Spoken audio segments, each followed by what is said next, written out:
इसके पहले वाले वीडियो में हमने नातेदारी की रीतियों के बारे में चर्चा की थी और नातेदारी की रीतियों के बारे में जो चर्चा की वो थी परिहार या विमुखता। तो परिहार और विमुखता के बारे में जैसा कि हमने बताया कि वो रीति जिसके बारे में जहाँ यानी समाज इस प्रकार की अपेक्षा करता है कि जहाँ जो दो संबंधी हैं उनमें आपस में एक निश्चित दूरी बनी रहे और ऐसी वो उनसे अपेक्षा करता है, उस व्यवहार की अपेक्षा करता है। लेकिन प्रश्न यहाँ ये उठता है कि ऐसे विभिन्न संबंधियों में इस प्रकार के परिहार आखिर क्यों पाए जाते हैं? इनके पीछे क्या कारण है कि दो संबंधियों के बीच में एक दूरी बनाए रखना जरूरी है या आवश्यक है? वहीं हम कुछ रीति कुछ इस प्रकार की होती हैं कि वहाँ दूरी नहीं रहे तो समाज ऐसी अपेक्षा करता है, हंसी मजाक वाली अपेक्षा करता है। तो यहाँ कुछ मानव शास्त्रियों ने इसके बारे में अपने मतों को स्पष्ट किया, उनके कारणों तक यानी वो पहुँचे। ये मानव शास्त्रियों ने जो अध्ययन किया है तो उसमें पहला सबसे जो महत्वपूर्ण हमारे जो मानव शास्त्री हैं और प्रसिद्ध नाम जो आता है वह है टायलर। और उनका ऐसा मानना है कि परिवार का जो प्रारंभिक स्वरूप था वह मातृसत्तात्मक था और ऐसे परिवारों में दामाद जहाँ तक एक बाहर का व्यक्ति माना जाता था, एक अपरिचित व्यक्ति माना जाता था। अतः जब वो अपनी पत्नी के साथ रहने को आता था तो उसे सास के साथ प्रतिबंधित व्यवहारों का पालन करना पड़ता था। यानी जहाँ मातृसत्तात्मक परिवारों में जैसा कि हम जानते हैं कि पति जो होता है वह पत्नी के यहाँ कभी कभी जाता है और पत्नी अपने मूल परिवार में ही रहती है शादी के बाद भी।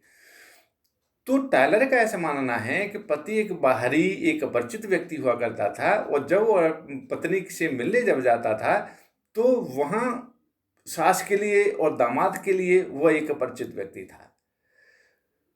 जहाँ तक टायलर का ये भी मानना है कि सास और दामाद परिहार का जो महत्वपूर्ण कारण प्राचीन काल के मातृसत्तात्मक परिवारों को मानते हैं। पितृसत्तात्मक परिवारों में ससुर वधू परिहार भी इसी तरह के में पनपे, किंतु टायलर की इस मान्यता की कई विद्वान ने कहता है, कई विद्वानों का ये कहना है कि यहाँ टायलर सही नहीं है।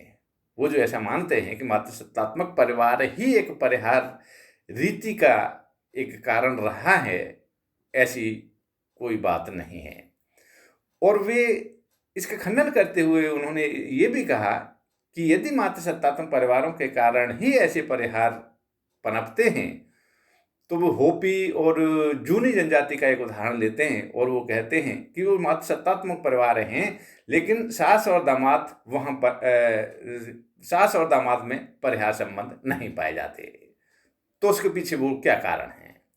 इसके साथ साथ वो ये भी कहते हैं कि ऑस्ट्रेलिया की कई ऐसी जनजातियां हैं जो पितृस्थानीय हैं और दामाद से तो परिहार का संबंध रखती हैं परंतु बहू से नहीं रखती हैं। तो ये बात कह के टायलर का वो आलोचना भी करते हैं कि टायलर का जो मत है परिहार के बारे में वो ठीक प्रतीत नहीं होता है। परिहार के बारे में ही एक प्रसिद्ध मानव शास्त्री का और नाम आता है जो इनके कारणों तक की बात करते हैं, कारणों की खोज की बात करते हैं, और वह है फ्रेजर। फ्रेजर का जहाँ तक मानना है वो कहते हैं कि परिहार का कारण निषिद्ध यौन संबंधों को माना जा सकता है। वो ऐसा मानते हैं कि कहीं उन लोगों में यौन संबंध स्थापित नहीं हो जाए जो निकट के रिश्तेदार हैं और जिनसे यौन संबंधों की मनाही है। इसलिए उनका मानना है कि भाई बहन हैं, सास दामाद हैं, उनके बीच में परिहार पाए जाते हैं। इसके विपरीत फ्रेजर के यही विपरीत यौन संबंधियों के परिहार तक तो उचित है।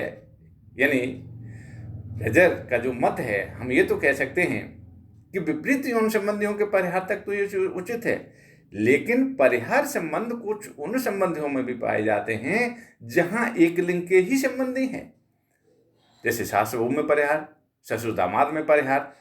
तो यहाँ फ्रेजर की भी बात भी यानी आलोचक ऐसा मानते हैं कि फ्रेजर भी जहाँ में बात कहते हैं वह भी कुछ स्पष्ट नहीं करती है। वहीं जहाँ तक ये हम परिहार के बारे में जहाँ तक फ्राइड की यदि बात करें तो फ्रायड ने जो इसकी व्याख्या की है, तो वो भी यौन निषेधों की बात करते हैं। वे कहते हैं कि लड़के व लड़की में विपरीत लिंगी है, माता पिता के प्रति यौन कामना जो हम देखते हैं कि बचपन से ही विद्यमान होती है, इस भावना को विकसित होने से, कहने का तात्पर्य, उसको रोकने के लिए परिहार प्रथा का प्रचलन हुआ होगा। परिहार का पालन इसलिए भी किया जाता है कि बच्चे युवा होने पर कहीं कोई त्रुटि नहीं कर बैठे। सास एवं दामाद तथा ससुर एवं बहू में परिहार का जो मुख्य कारण है, तो वो यही है कि उनके बीच यौन आकर्षण को रोका जाए। लेकिन फ्रायड की भी जहां तक बात है, उनके भी इस मत की आलोचना लोगों ने की है, और वो इस प्रकार वो करते हैं कि फ्रायड ने जो तर्क दिया है, यह भी एक बहुत ही बढ़ा चढ़ाकर प्रस्तुत किया है, जबकि ऐसा नहीं है। और उनका मानना है कि यदि फ्रायड का इस मत को स्वीकार भी कर लें, तो ऐसी प्रथा सभी समाजों में प्रचलित फिर क्यों नहीं है।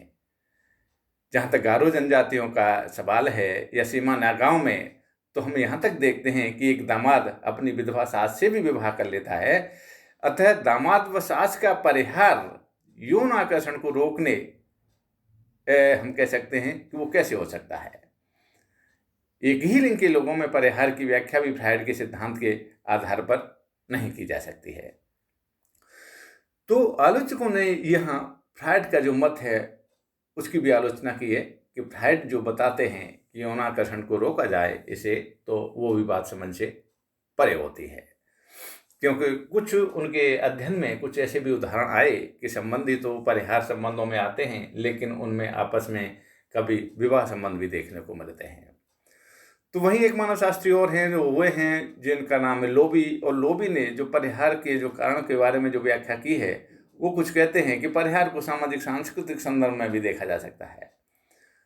उनका मानना है कि पुत्र वधू अन्य परिवार से आने के कारण पति के परिवार से भिन्न प्रकार से सामाजिक सांस्कृतिक व नैतिक मूल्यों का प्रतिनिधित्व करती है।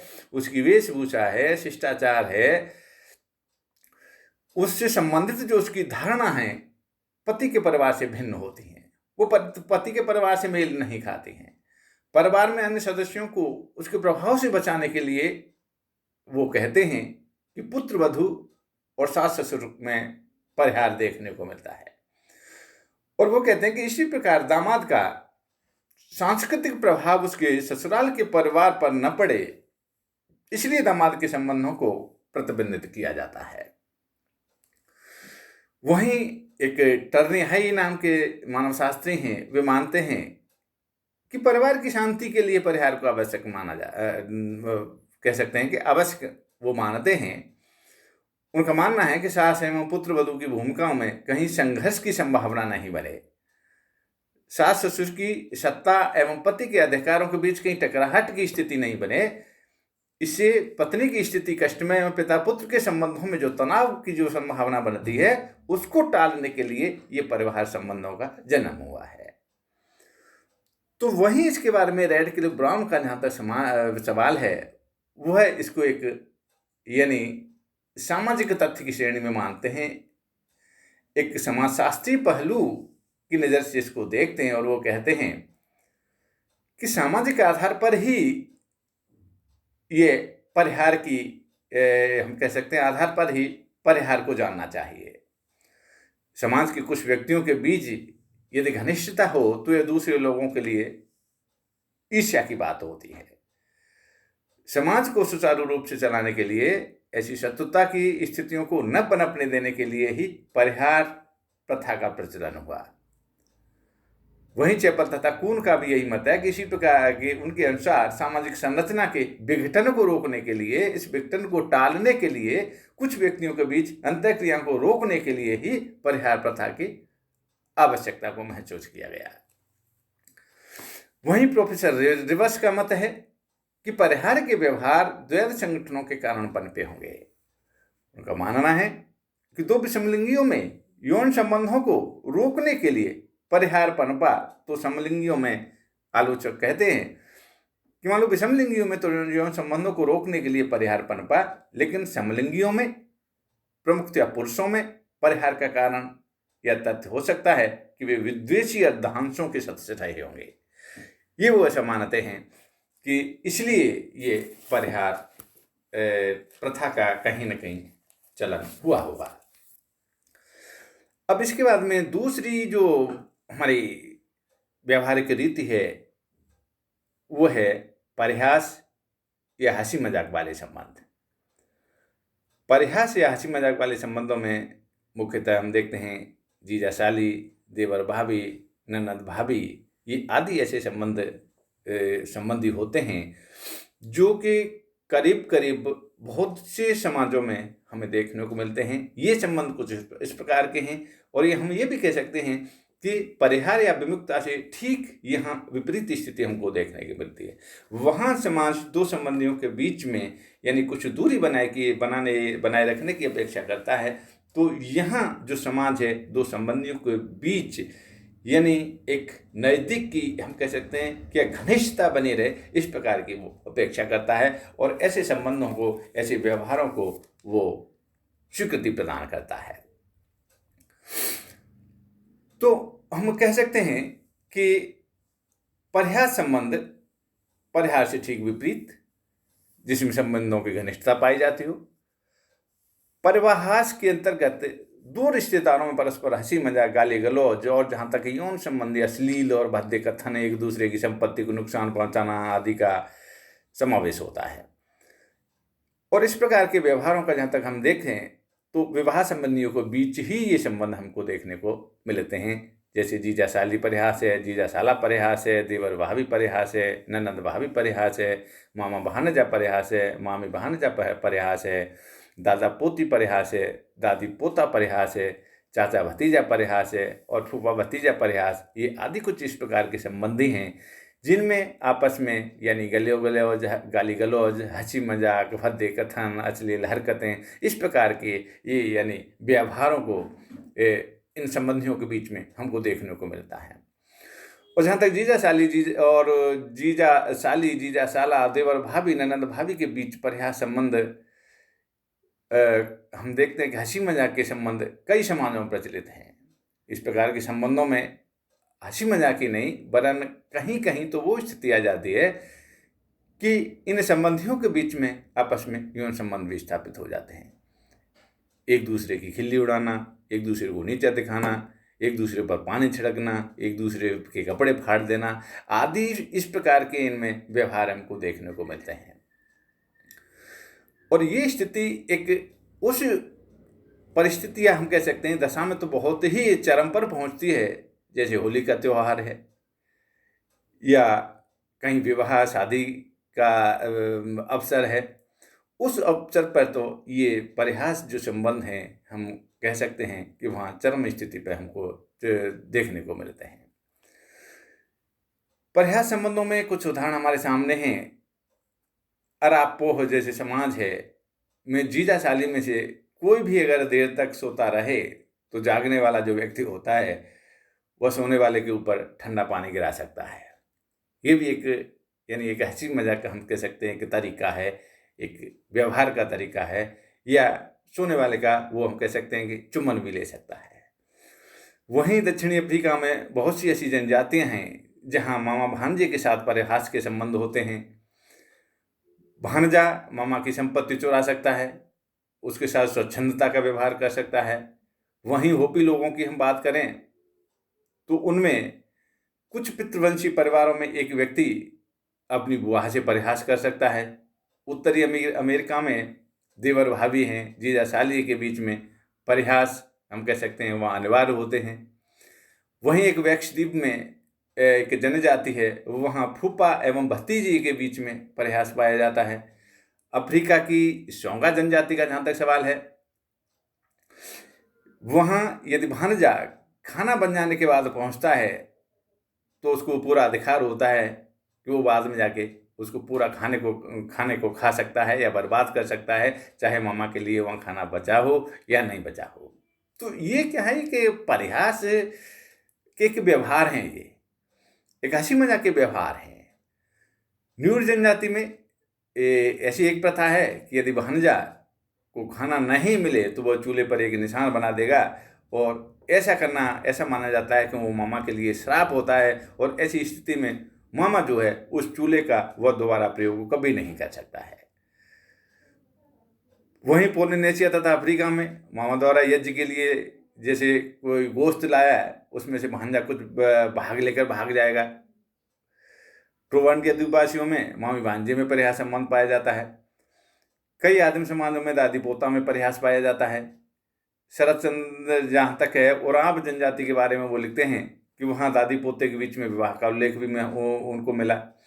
वीर एल्बन ने भी यही बात लिखी कि वेगा जनजातियों में पोता और दादी विवाह का उल्लेख मिलता है। उत्तरी भारत की वो कहते हैं कि चमार जाति एक इस प्रकार की जाति है जहाँ दादा पोती के विवाह का उल्लेख मिलता है। और जहाँ तक उनका तो इतना भी कहना है कि ऐसे विवाहों से संतान भी पैदा हुई है। पेंटिकोस्ट की जहाँ तक बात करते हैं, पेंटिकोस्ट द्वीप में दादा पोती एवं दादी पोता विवाह प्रचलित रहा है। तो कुल मिला के ये जितने भी जहाँ संबंध हैं, जहाँ यानी विवाह का हम कह सकते हैं कि विवाह की जहाँ संभावना बनती है, ऐसे संबंधियों से सामान्यतः परिहास संबंध वो परिहास संबंधियों के अंतर्गत आते हैं। जब इनके कारणों की हम बात करें कि आखिर परिहास संबंधों का भी कारण क्या है, वहाँ परिहास संबंधों के हमने कारण देखे थे, तो परिहास संबंधों के भी कुछ कारण होंगे। जैसा कि हमें जानते हैं कि हर किसी भी कह सकते हैं कि घटना का या कह सकते हैं कि क्रिया का कहीं ना कहीं कोई न कोई कारण अवश्य होता है। तो यहाँ हम परिहास के कारणों की जब बात करें तो परिहास पारस्परिक न होकर एक तरफा ही होगा तो यह समाज के नियंत्रण एवं सुधार की दृष्टि से किया जाता है। रेडक्लिफ ब्राउन परिहास संबंधों को एक ऐसी मित्रता का प्रतीक मानते हैं जिसे शत्रुतापूर्ण व्यवहार के रूप में व्यक्त किया जाए। आपसी गाली गलौज, एक दूसरे के साथ मारपीट आदि दिखावटी जो शत्रुता है, मामा भांजे में परिहास संबंध को विवाह से संबंधित कुलांशों के बीच हम कह सकते हैं कि संभाव्य वैमनस्य को मिटाने का भी एक साधन है। जहाँ तक हम बहुत सी जनजातियों में जो विवाह के जो तरीके देखते हैं, तो विवाह के बाद में जो दो परिवारों के बीच में एक जो शत्रुता वाली जो भाव पैदा हो जाते हैं, उस शत्रुता वाले भाव को कम करने के लिए एक मामा और भांजे में जो एक हंसी मजाक का जो संबंध बनता है, उससे जो वैमनस्य जो वाली बात होती है वो धीरे धीरे कम होती जाती है। तो उसका वो एक कारण मानते हैं कि उसको वैमनस्य को कम करने के लिए ये परिहास संबंध पनपे होंगे। चेपल तथा खून इस प्रथा को कुछ व्यक्तियों के बीच में अंतःक्रिया बढ़ाने के लिए एक कह सकते हैं कि वो कहते हैं कि एक उत्प्रेरक का काम करते हैं। यानी समाज में दो परिवारों के बीच में अंतःक्रिया को बढ़ाने के लिए, एक सक्रियता को बढ़ाने के लिए, हम कह सकते हैं कि संबंधों को घनिष्ठता को बढ़ाने के लिए ऐसे जो संबंध होते हैं एक उत्प्रेरक का काम करते हैं, और इसलिए इन संबंधों की उत्पत्ति हुई है कि उन दोनों परिवारों में संबंध हैं वो आपस में घनिष्ठ बने रहें। तो वहीं डॉक्टर रिवर्स का मत है कि परिहास के संबंध जहाँ तक है ममेरे फुफेरे विवाह संबंधों के कारण पैदा हुए। वहीं वेस्टर्न मार्क ये मानते हैं कि जिन व्यक्तियों में परिहास संबंध होते हैं उनमें पारस्परिक समानता और इतनी घनिष्ठता रही है कि वे कभी विवाह भी कर लेते थे। जैसे जीजा साली का परिहास है, शाली विवाह के रूप में हमको देखने को मिलता है। जेवर भाभी का परिहास है जो तेवर विवाह के रूप में हमको देखने को मिलता है। तो ये कुछ ऐसे इस प्रकार के कारण रहे हैं जिनसे नातेदारी व्यवस्था के अंतर्गत हमको परिहास संबंधी या परिहास एक रीति जो हमारे कह सकते हैं कि नातेदारी व्यवस्था के अंतर्गत जो देखने को मिलती है, जहाँ हंसी मजाक वाले संबंध और संबंधी होते हैं और आपस में उनको हंसी मजाक करने की इतनी समाज स्वीकृति प्रदान करता है और उनसे इस प्रकार की अपेक्षा करता है कि इन दोनों संबंधियों के बीच में एक घनिष्ठता बनी रहे, और घनिष्ठता उस स्तर तक भी बनी रहे कि कभी जरूरत पड़ने पर उनमें आपस में शादी संबंध भी पैदा हो जाए या बन जाए। तो आज इस वीडियो में इतना ही। इसके आगे हम तीसरी जो रीति की जो बात करेंगे माध्यमिक संबोधन, वो अगले वाले वीडियो में देखेंगे। धन्यवाद।